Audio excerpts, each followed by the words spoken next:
ಬಿಜೆಪಿಯವರಿಗೆ ಸರ್ಕಾರ ನಡೆಸಲು ಬರಲ್ಲ, ಕಾಂಗ್ರೆಸ್ಗೆ ವಿರೋಧ ಪಕ್ಷ ಸ್ಥಾನದಲ್ಲಿ ಇರಲು ಬರಲ್ಲ.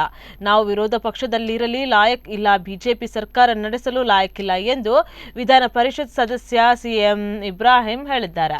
ನಗರದಲ್ಲಿಂದು ಸುದ್ದಿಗೋಷ್ಠಿ ನಡೆಸಿ ಮಾತನಾಡಿದ ಅವರು, 1 ತಿಂಗಳ ಹಿಂದೆ ಪ್ರಧಾನಿಗೆ ಪತ್ರ ಬರೆದಿದ್ದೆ. ಸಿಎಎ ಹಾಗೂ ಎನ್ಆರ್ಸಿ ಬಗೆಗಿನ ಸಲಹೆಗಾಗಿ ಪತ್ರ ಬರೆದಿದ್ದೆ. ಆದರೂ ಕೂಡ ಸಿಎಎ ಹಾಗೂ ಎನ್ಆರ್ಸಿ ಬಗ್ಗೆ ತಳಮಟ್ಟದಿಂದ ಯಾವುದೇ ಜಾಗೃತಿ ಮಾಡಿಲ್ಲ ಎಂದು ತಿಳಿಸಿದ್ದಾರೆ.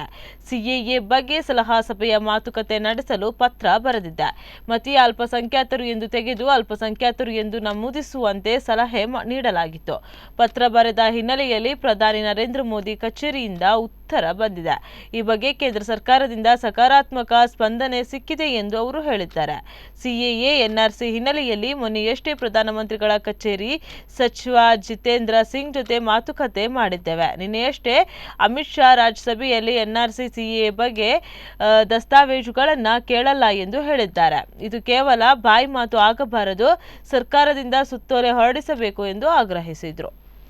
ಶ್ರೀಮಾನ್ ಯಡಿಯೂರಪ್ಪನವರು ನಾವೇನು ಕೌನ್ಸಿಲಲ್ಲಿ ಹೇಳಿದ್ಮೇಲೆ ಡಿಕ್ಲೇರ್ ಮಾಡಿದ್ದಾರೆ, ಮಾರ್ಚ್ 25 ತನಕ ಇದನ್ನು ನಾವು ಯಾವುದೇ ಸಭೆ ಸಮಾರಂಭಗಳು ಜಾತ್ರೆಗಳು ಇಲ್ಲ ಅಂಥೇಳಿ. ಅದಕ್ಕೆ ನಾನು ಹೇಳಿದೆ, ಇನ್ನು ಸಿಎ ಮತ್ತೊಂದು ಹೋರಾಟ ಇದನ್ನು ಕೂಡ ನಿಲ್ಲಿಸ್ಬಿಡಿ, ಯಾವುದೇ ಸಭೆ ಸಮಾರಂಭಗಳು ನಾವು ಮಾಡಬೇಕಾದ ಅವಶ್ಯಕತೆ ಇಲ್ಲ.